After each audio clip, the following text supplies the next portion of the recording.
The SDF-1 soars through the stratosphere, heading out to meet the rest of the ROBOTECH defense forces in Earth's orbit, in order to combat the forces of the ZENTRAEDI, who have come to capture the SDF-1 and the secrets that lie within.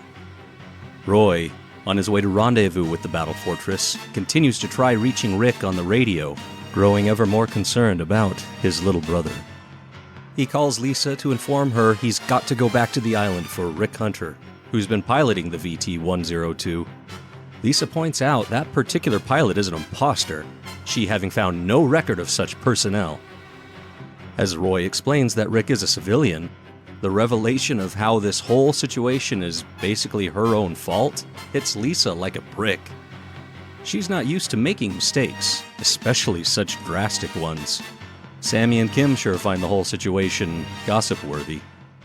That pilot's an imposter. I've gone through the entire registry and I find no record of such a person. Well, that's easy enough to explain. He's a civilian, so he isn't listed in the military registry. What? A civilian? But I thought, Huh? Civilian? Who is he? Is he cute?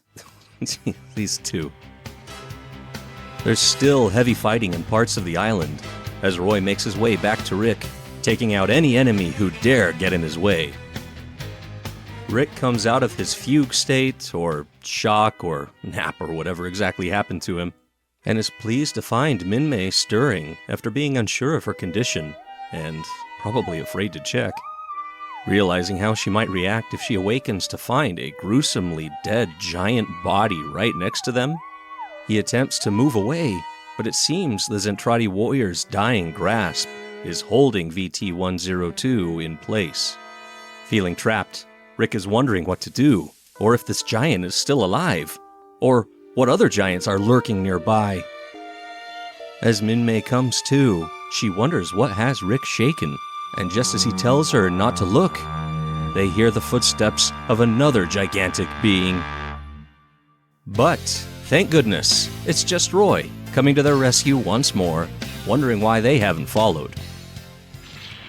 I hate to interrupt you two, but you can't sit around here forever. Come on, let's go. Huh? That big palooka seems to have formed a permanent attachment to you guys. No, shh! Roy knows just the trick to solve this dilemma as he detaches the entire cockpit module of the orange veritech and connects it to his arm. All this ruckus has drawn the attention of the battle pods, though. Roy empties his ammo at them and tosses his gun pod to change modes and cradle Rick and MINMEI as he makes his escape.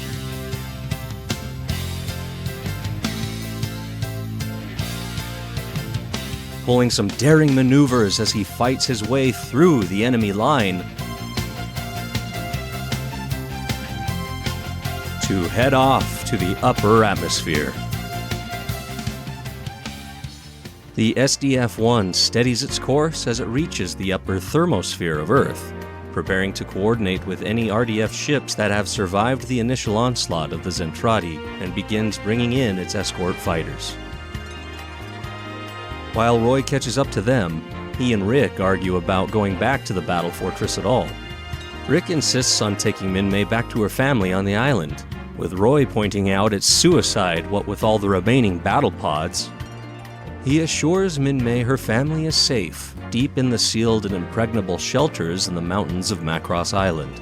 This conversation is interrupted as Roy approaches the SDF-1. This is Skull Leader calling SDF-1. Over. did you find him? He was annoying a young lady. I had to rescue her as well. You rat! So that's our civilian pilot. I wondered why he didn't know how to fly his plane. Who's that old sourpuss, Roy? Old sourpuss? That old sourpuss is our control operator, Lisa Hayes. And if she looks like an old sourpuss to you, you're not as grown up as I thought you were, Rick. Lisa is only like 23, maybe 24 years old. Rick, who is 19, almost definitely recognizes her and her voice for already chewing him out on multiple occasions. Lacking any military discipline, and possibly even common courtesy, he jumps at the chance to turn the tables and give her a hard time. And Roy can't help but enable him. Now listen, Commander Fokker, you'd better have a good explanation for turning a veritech fighter over to an amateur civilian pilot. You could be court-martialed for this, you know. she's mad. As for you, Rick Hunter, you're in a lot of trouble whether you know it or not. This whole thing's her fault. I think I'd apologize to her if I were you, Rick. Women her age can get awful mean, you know. Bridge control, this is Skull Leader requesting landing instructions. Give us a bay number, you old sourpuss. Roger. Bring your plane into Bay 504. Poor Lisa. She's just trying to do her job, even if she did accidentally send a civilian into harm's way. She understandably seems sick of being the butt of everyone's jokes today. As Roy safely lands, we look in on Bretai and Exodor, who are concerned and impressed that only half of their forces came back from attacking the island. The people of this planet certainly know how to put up a fight, it seems. The ZENTRAEDI wish to capture the SDF-1, and know that once free of Earth's gravity, it will be able to execute a hyperspace fold to who knows where in the galaxy.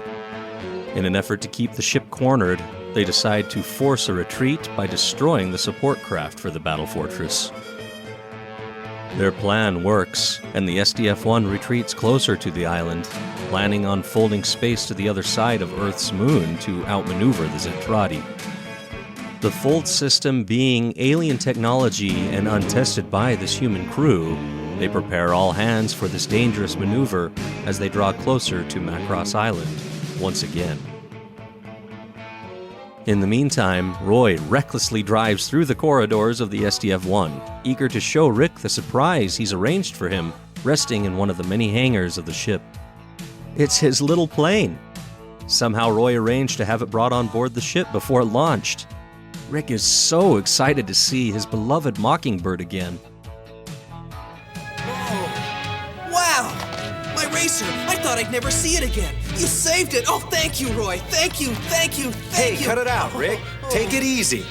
I just thought you'd feel more comfortable flying in this than one of our veritechs. It doesn't turn into a battleoid.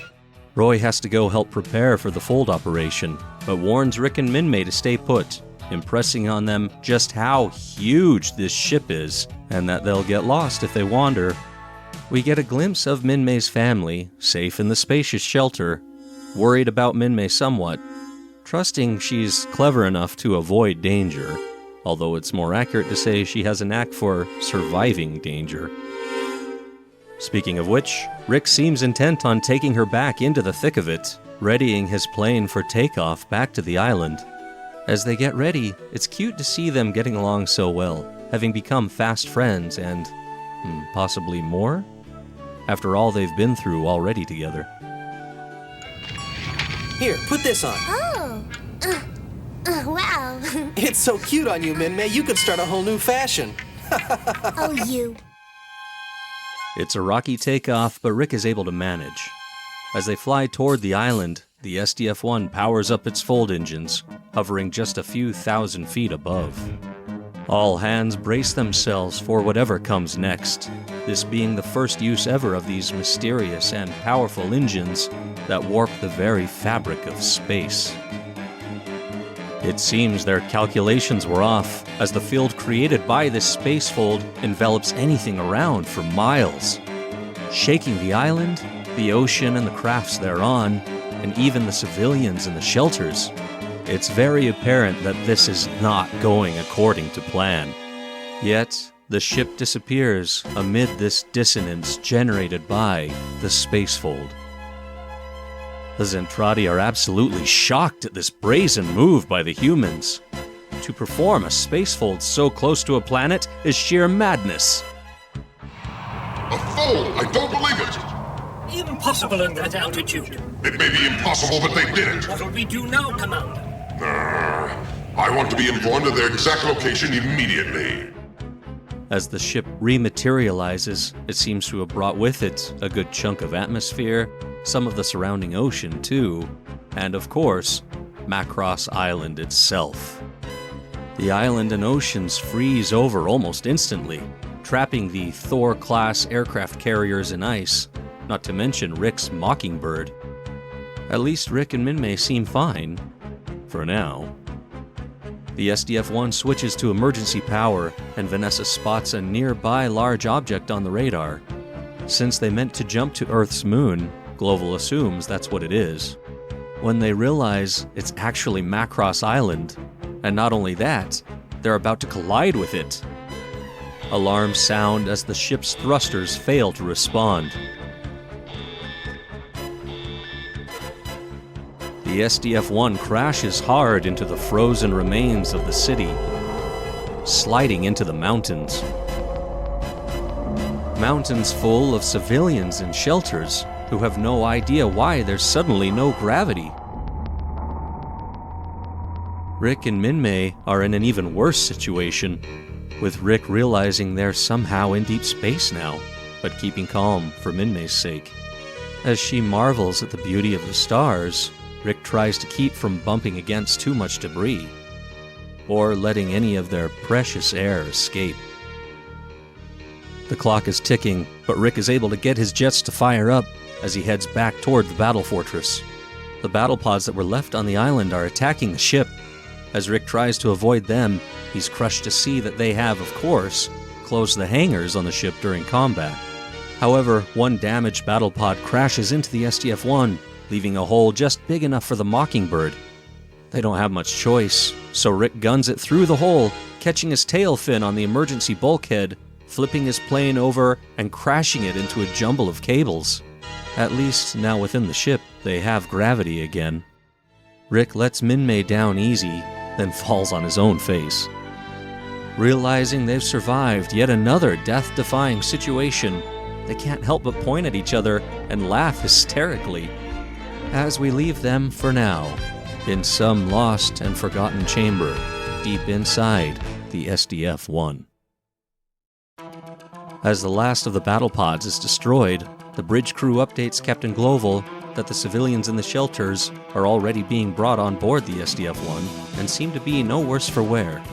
But the crew hasn't been able to radio their headquarters on Earth, and they finally figure out why. Give me the reading on our position. The planet Pluto's orbit according to the computer plot. The planet Pluto? Is that possible? It can't be. I was against this fold system all along. Captain! Captain! Now, settle down, don't panic. All we have to do is refold to get right back where we started. There's absolutely nothing to worry about. I hope not, Captain. No! Where is it?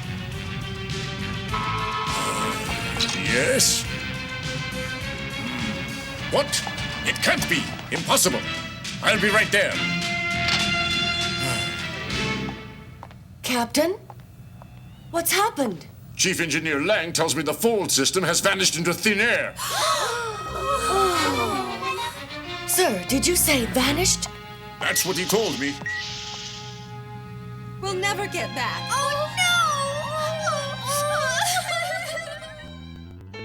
The crew of the SDF-1 could not be in a worse position than this. They are hounded by an alien force. They now have tens of thousands of civilian refugees to care for, and on top of it all, they're stranded in the farthest reaches of the solar system. Captain GLOVAL leaves the bridge, not only to go and speak with the chief engineer, Dr. Lang, but also because he knows Sammy won't let him smoke on the bridge. He lights his pipe, taking a puff, taking in the enormity of the dire situation he, his crew, his ship, and the citizens of Macross Island are in at this time. You know, in my own life, I've faced horrible situations, terrible circumstances, and insurmountable odds. And I've often reflected during those times of this moment with Captain GLOVAL and how he faces these challenges. He simply takes a brief moment to himself, reflecting on this mission and how far they are now from the Earth, with an enemy that could attack at any moment, and no fold system to take them home quickly. And, after a puff from his pipe, he simply says, Well now, gonna be a long trip.